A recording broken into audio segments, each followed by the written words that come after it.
I'm almost ashamed to admit this. It was only after I had retired and I had the mental repose to think about things objectively. But it somehow came to me, it was a sort of waking dream, that this Darwinism business, it's rubbish, isn't it? And it was as direct as that. ID, The Future, a podcast about evolution and intelligent design. Despite some serious early criticisms and a raft of internal weaknesses, Charles Darwin's theory of evolution by natural selection has triumphed as the dominant theory of origins for over 150 years. But is this success justified on scientific grounds? And how is modern science undermining Darwin's theory and the worldview on which it is based? Well, welcome to ID the Future. I'm your host, Andrew McDiarmid. And today I welcome again Professor Emeritus and author Neil Thomas about his new book, False Messiah: Darwinism as the God That Failed.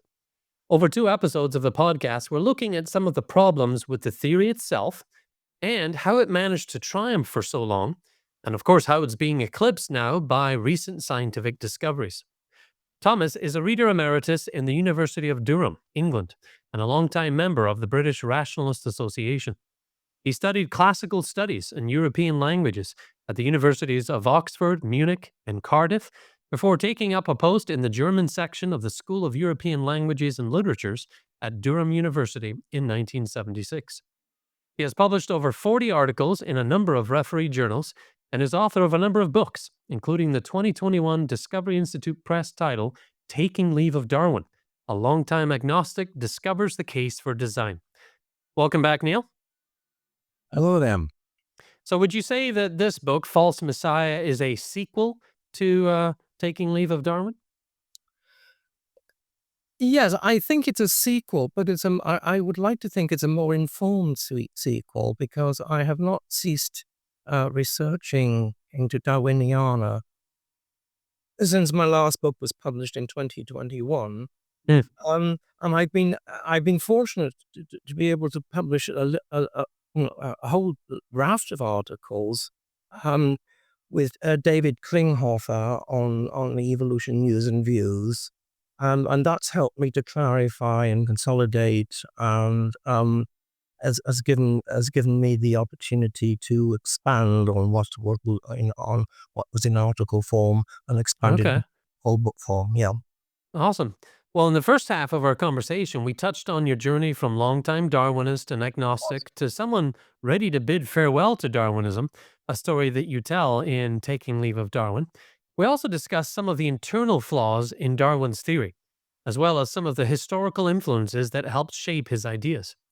Now, today, in part 2, I'd like to focus on what you explore in the second half of your book, some of the external reasons that Darwin's theory triumphed. I'll look at also a few of the key dissenters of his theory in the Victorian era and the arguments that they've made and the bulwark against Darwinism that they represent. And of course, we'll also review how modern scientific advances are challenging Darwinism and the framework that it comes from. So, first of all, I know that you tell this story in Taking Leave of Darwin, but just very briefly, how long were you a Darwinist? And what did it really take to be willing to walk away? This is one of the strangest stories you will ever hear from anybody. I Darwinist. I was a passive Darwinist, I would say. I was not an activist Darwinist. I accepted what I'd been taught, and it was only. I'm almost ashamed to admit this. It was only after I had retired and I had the mental repose to think about things objectively. Mm. But it somehow came to me, it was a sort of waking dream, that this Darwinism business, it's rubbish, isn't it? And it was as direct as that. Wow.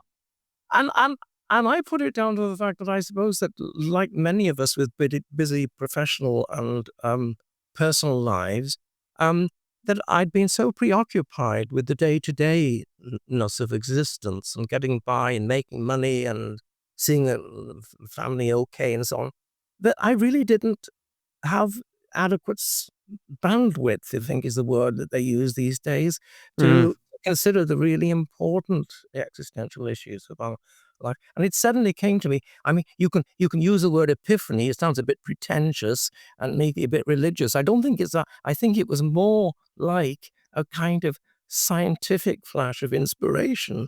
Am I really believing this on logical and scientific grounds, or is it because I've been indoctrinated into just believing it was the case? Hmm. I think Wow, that very interesting. Yeah, yeah. This Darwin business, it's rubbish. Um, yeah. No, I like that. Well, let's look at some of the external factors for the triumph of Darwin's theory. Um, in your book, you point out that Darwin had a pencil sketch of his thoughts on evolution by 1842 yeah. and an informal private essay by 1844. So, Hmm. why, pray tell, did he wait until 1859 before publishing On the Origin of Species? I mean, I consider myself someone who is afraid to commit to things and has trouble, with that. But was it that, or was there something else? And how did that delay actually play into the success? There are all sorts of theories about this. I mean, one of them, I don't want to go into this. This is too well known, really, to go into much. But some people say that it was out of regard for his God-fearing wife Emma that he wanted to pull his punches and not publish. Mm, Um, and he um, was by nature a little bit of a prevaricator. He put off till tomorrow what he should be doing today and so on. And then, of course, it was only when Wallace came out with very similar ideas that this galvanized him in 1858 to getting down to writing the book itself. Um, so Yeah, I think that was it. And I suppose he got lucky in a way because if he had published in, say, 1845, I don't think the reception of the book would have been as favorable.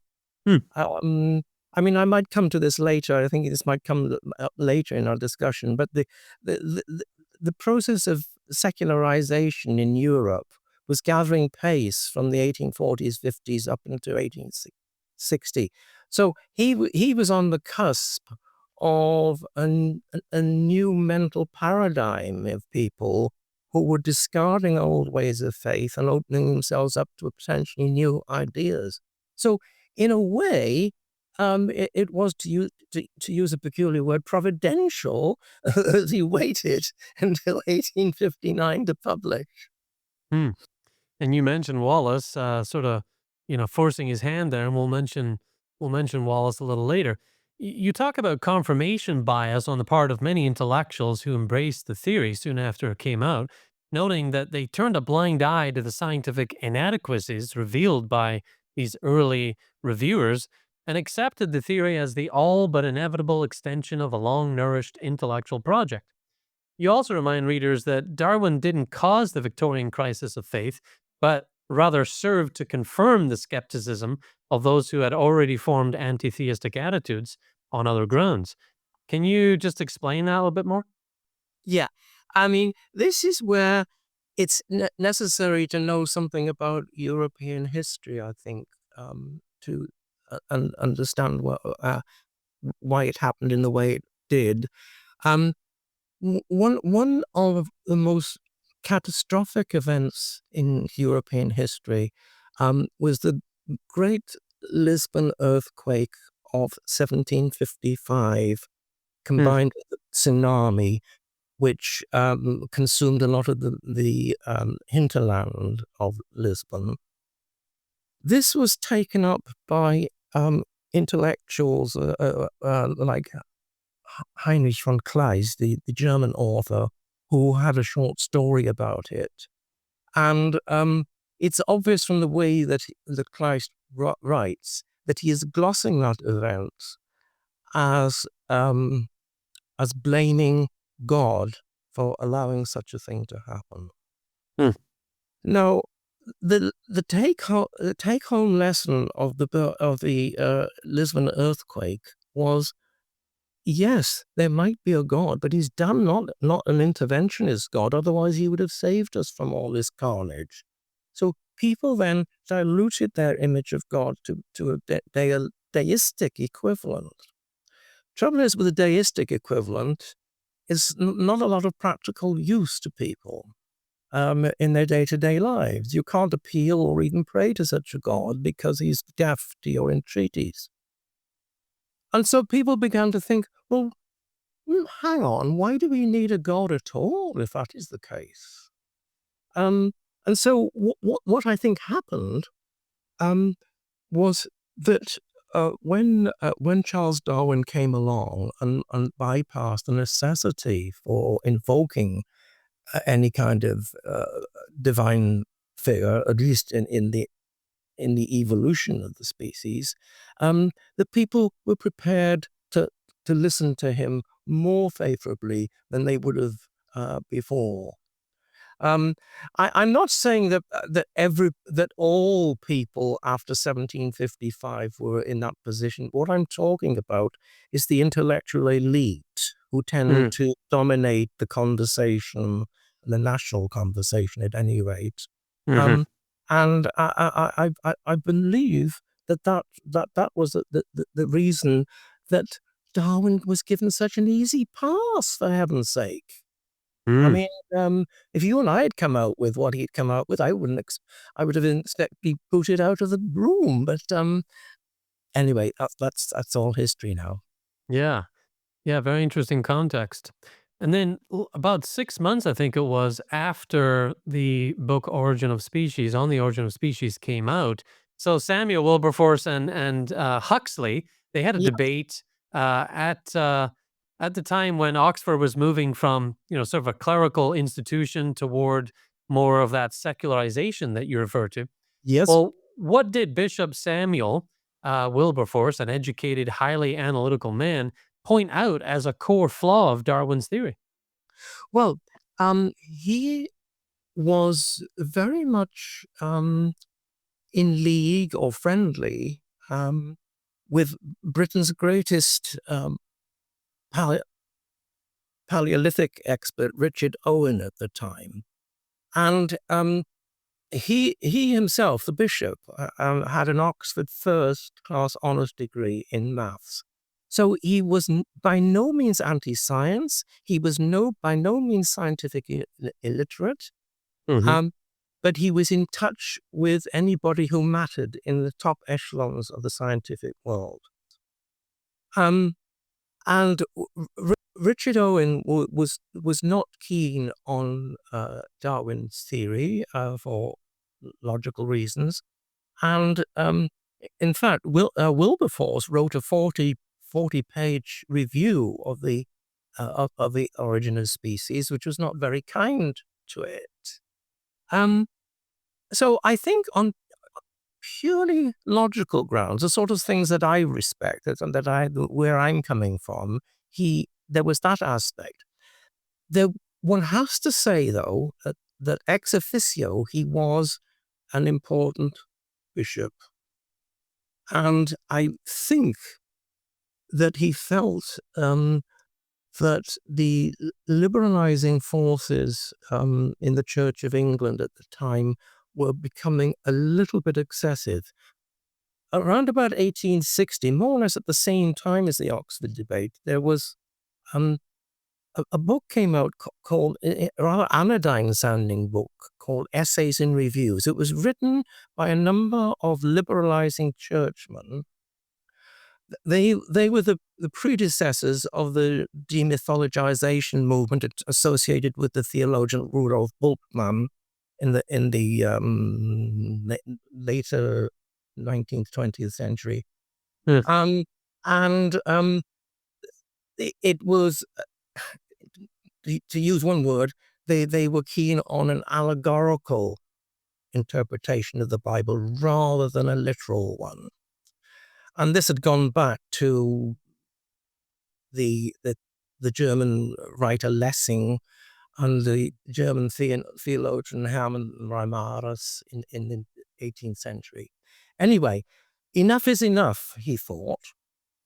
And I think that those two strands of his thinking, one, that Darwin didn't stack up logically, and B, that he was encouraging a kind of half belief in his parishioners, that he was diluting down the Christian message for his parishioners.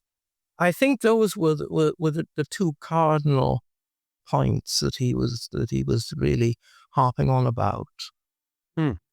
Yeah, and I read parts of Bishop Wilberforce's review, based on what he said at that debate, that lengthy review. I've read parts of it on ID the Future. I found it quite interesting, and most interesting was it was not a theological critique. It was not done on theological grounds. It was done on scientific, Yes, rational, philosophical grounds. Um, perhaps he'd been coached by Richard Owen, but mm, that doesn't mean to say that he hadn't internalized things intelligently on his own account. But he did have influential friends and learned friends. Sorry, yeah, yeah. yeah. Well, your book delves into two key dissenters of Darwin's theory who were contemporaries of the naturalist. One of them is Alfred Russel Wallace, Yeah. credited as the co-discoverer of natural selection. Wallace had such a shift in view that it made Darwin fear he had murdered your own and my child, he said.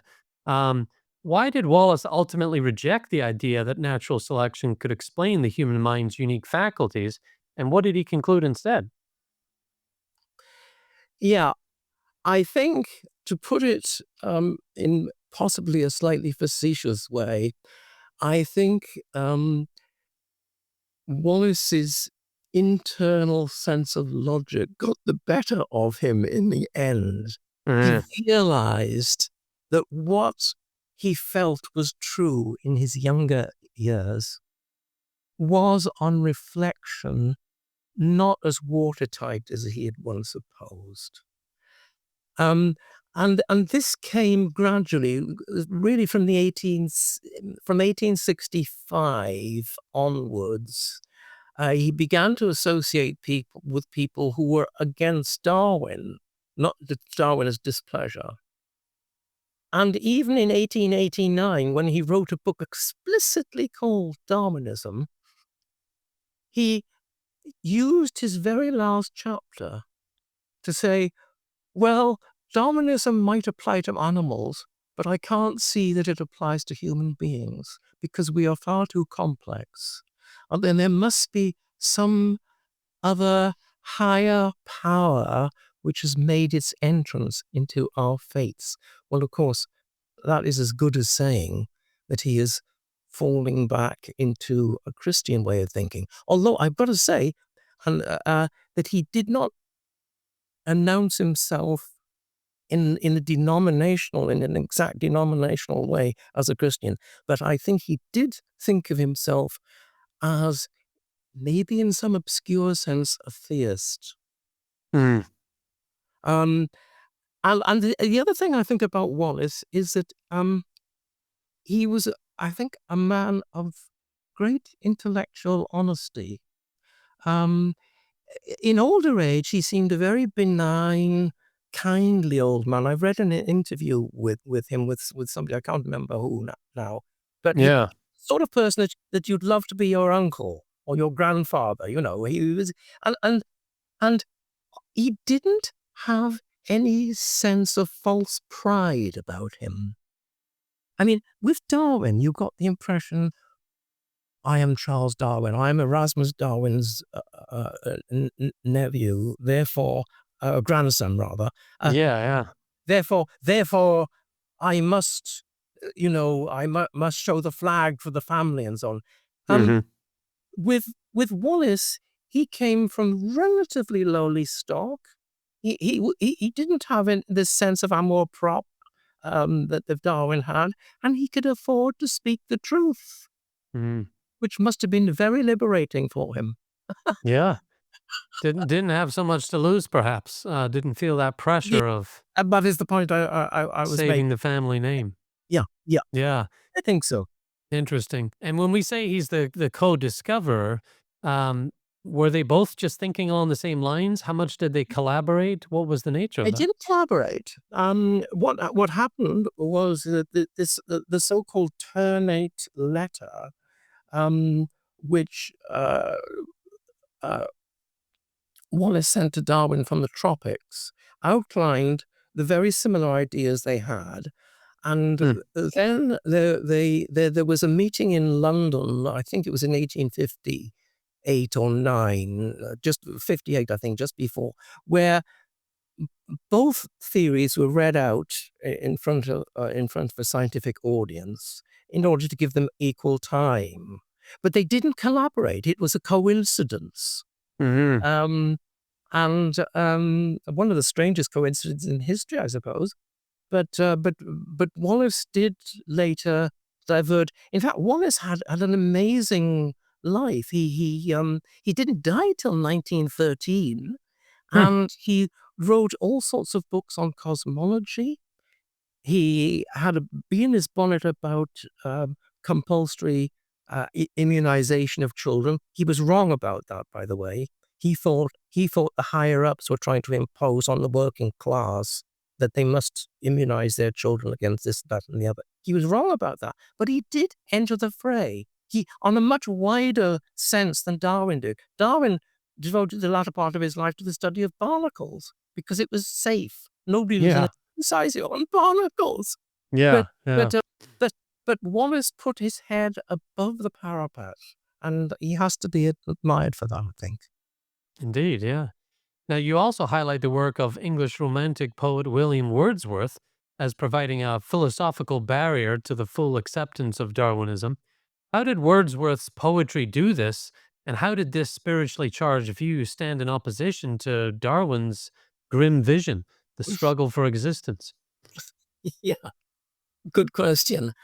Um, a recent survey was done. I think it was done in Britain, um, suggesting that many Britons feel closer to God when they're in nature um, than when they're in church.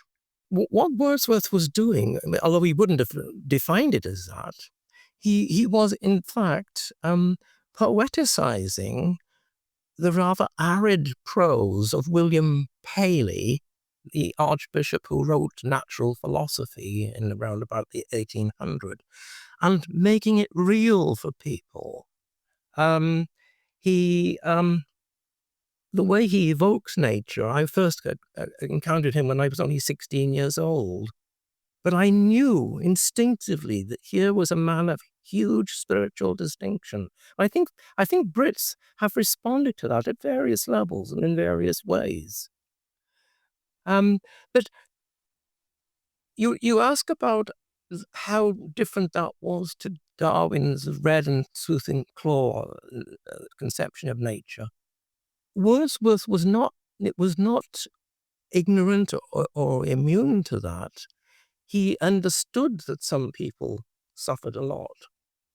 And on his Lakeland walks, he would meet various people who were tramps or dispossessed, tramps in the British sense of the word, not the American sense of the word, vagrants, um, and the old peddler, for instance. And he would ask them to confide in him their stories. So Hmm. this was an example of what I would call practical Christianity. He understood that there was suffering in the world, and he did what he could, which was perhaps very little, but what he could to try and alleviate it. And Yeah. in fact, one of his co-poets, Shelley, referred to Wordsworth as a rare word, hierophant, which means a priest. So that's how he was regarded at the time, as having the sort of an aura of sanctity about him. Interesting. Yeah. Yeah. And was he writing before Darwin published? Yes. Okay. He was born in 1770 and he died in 1850. Okay. I mean, it is. I'm not saying that he didn't know anything about evolution, but he certainly wouldn't have known anything about Charles Darwin Yeah. because that was 10 years after his death. Right. And I don't know if you were able to pull a line or two from some Wordsworth poetry just to encapsulate this, opposition to a reductionist view of life. I have a few lines on my end if you if you don't, but Well, there is one there are a few lines which I quoted in the book, in fact, eh, which I've noted down here, from a poem called Tinton Abbey. mhm. Now, I doubt very much that even you will have been to Tinton Abbey in the Wye Valley on the English-Welsh border. I have not. No. No, no, it is the most sublime place. The old abbey rises up like a Gothic ruin. There's a Mm. river nearby. There are hills and greenery all around. So it's a pretty picturesque spot. I can certainly imagine it though, because I have visited abbeys in Scotland. Yeah. My homeland. Had a Mhm. chance to go back there, and they sort of gave me the keys to all these properties in a way because I do a Scottish podcast, and so we got to take in Melrose Abbey and Oh yeah. Dunfermline Abbey and Mhm. just some of these beautiful old I've seen ruins. Rose. Yep, yep, I know. Yeah, Yep. Yeah, I think that it gives you mention I think Wordsworth would not have even understood the word reductionist that yeah. you because um it would never have occurred to him to see humankind in a reductionist perspective. That's not the sort of person he was. Um I think the person he was he went on a tour to Tinton Abbey, and then he returned after 5 years. And these are sort of reminiscences and tranquility. And I'll read out. It's about 10 lines, if you don't mind. No Um, problem. and he was on a hill overlooking Tinton Abbey, and he looked down, and he experienced quote that blessed mood in which the burden of the mystery, in which the heart and the weary weight of all this intelligible world is lightened, that sense and blessed mood in which the affections gently lead us on until the breath of this corporeal frame and even the motion of our human blood almost suspended, we are laid asleep in body and become a living soul, while with an eye made quiet by the power of harmony and the deeper power of joy, we see into the life of things. I love that Mhm. line. See into the life of things. Wow, I like that. Yeah, Pretty powerful stuff, I think. yeah. Yeah, I would have touched on some Wordsworth poetry in college. I did study that, but it has been a while since I've Of visited course. his Yes. verse. But he does talk about emotion and a spirit that impels all thinking things, all objects of all thought, and rolls through all things. Yes, indeed. The life of things, as it were. Mm. Mm, mm. Beautiful stuff. Yes. Well, we've reviewed several objections to Darwin's theory at the conceptual level. Your book helps us do that, as well as the cultural and historical levels. You also point out in the book that there are many objections that rest on evolutionary theory's lack of evidential foundation and explanatory force. And although that's not the focus of your book, you do summarize some of those scientific objections. In biology, for example, the problem of origins has shifted largely to the mystery of the origin of biological information, Mm. something the modern synthesis of Darwin's theory struggles to explain. The more we Yeah. learn about what is needed to bring about functional change at the molecular level, the more inadequate Darwinism appears. Yes. Can you just touch on the contours of that challenge for us? We're now seeing so much evidence that's pushing back on this framework that Darwin built his theory on. Yes, I can certainly say that the complexity of things, which was unknown to Darwin or Ernst Haeckel at the time, they had a simplistic idea of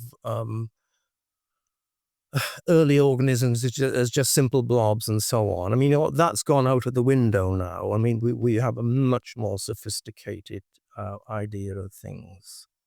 And I think that this is something I touch on, that this brings up the whole idea of the quantum realm of things, the realm of the very small, which adds a further layer of complication to any attempt to get a purchase on what life is about. Because if you enter a Lilliputian world where the laws don't hold any longer, where there is only a probabilistic possibility of this not being the case. Probabilism is the watchword of quantum mechanics ever since the time of Werner Heisenberg in the 1920s. Then you can see that you it is rather futile to try and figure out what cannot be figured out by any conventional laws. I mean, one of the things that struck me is that in the very year that Werner Heisenberg came out with his theories about the uncertainty principle, he called it, there was a British scientist called Sir Arthur Eddington who said, it might sound a bit cryptic, but I understand exactly what he meant. He said that 1927 was the year when it became possible for a thinking person to espouse religion.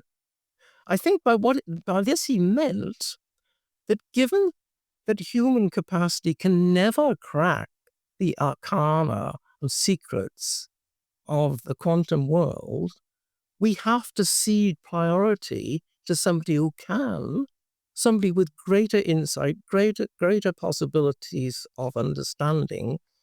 And he didn't sort of lay it on thick, but I think the inference was, or the implication, or it was that he was thinking of some divine presence. Interesting. Yeah. It's definitely something that's come about in the 20th century, is just this, hang on, we can't really explain this. And they were diving deeper, and they were finding more about the molecular machines inside cells. We Yes. cracked the code of DNA, as it were. So we're seeing the small things, but at the same time, we're admitting that we don't fully understand that realm. I mean, in my first book, I remember writing, and I felt a bit silly about writing it, but I was going to write it anyway. I said the complexity of this world is such that I do not understand how anybody could have constructed it, even God. Speaking of intellectual humility. Yeah. Well, and then there's the problem of the first life, right? Abiogenesis. Oh, And God, and yes, any that's kind of worms, isn't it? Yes, yeah. Oh yeah. And Darwin, he wasn't much concerned with that small problem, was he? I think he probably was, but he pretended not to be. I Right. think Yeah. he knew that he would be on a very sticky wicket if he tried to even venture. I mean, he did actually say in a letter that he thought that in some warm little pond that there might be some sort of chemical reaction and so on. But he Yeah. didn't go any further than that, and he had Right. no way of proving it. And we know much more now. We also know that it's still not been a nut that has been cracked, No. solving this origin of life problem. Well, even at the time, in the 1880s, there was a German scientist by the name of Ludwig Büchner who said by letter or by some means to Darwin, well, you're telling us about how life evolved in this godless way, and yet you have got nothing to say about the very origin of life itself? Well, why do you not then just say, well, the whole thing is the result of a divine inspiration? Because you can't just subdivide it arbitrarily like the way you've done. So there were so many people at the time who came out of the woodwork to attack Darwin, but they seem to have receded back into the woodwork in the 20th and 21st centuries in large measure. Fascinating. Well, you note the irony that modern science has led to an unexpected revival of the fortunes of Paley's once derided natural theology. The Yeah. pendulum has swung back towards the argument for design and nature. So, what does this mean then for the future of Darwin's theory, in your estimation? To be candid with you, I don't think it means as much as one might expect. Hmm. I'm because the experience of my long life is to be rather pessimistic, that people are going to listen to rational logic. They're more likely to stick with safe idées reçues that have been rubber stamped by generations of people that they look up to as gurus or scientists or whatever. Many people, I mean, the cosmologist Fred Hoyle, very eminent man in his day, said that Darwin's weaknesses were such as to leave Paley in the tournament, as he put it, in contention still. But he didn't do anything about it. He didn't sort of say, right, well, I think we're going on the wrong route. So if Hoyle said that and yet didn't act on it, Hmm. why would you expect that there's going to be some volte-face suddenly, like before 2035, say? I hope there is, but I do not have an implicit faith that will happen. Which makes your book, important and timely for those who are willing to respond to that disquiet in their soul, in their mind, as they see all this happening. Audience, you can learn more about Neil's book and order a copy for yourself or a friend at discovery.press, and of course available on online retailers such as Amazon as well. Well, Neil, again, thank you for your time, for unpacking some of what's in your book. Um, you do go into way more detail, and it's very well written, and you cover your bases. And I want to thank you for your contribution to the debate. One footnote is that the publication date is the 21st of this month. So Hmm. people will have to pre-order, and it will be sent to them as soon as it is humanly possible. Yeah, yeah. That's definitely worth mentioning. We'll be putting this out towards the end of October, so just know that it will be coming to you soon if it's not readily available. But the publication date is nigh upon us. So Yeah. again, thank you, Neil, for your time. This is ID the Future. I'm Andrew McDiarmid. Thanks again for joining us. Visit us at idthefuture.com and intelligentdesign.org. This program is copyright Discovery Institute and recorded by its Center for Science and Culture.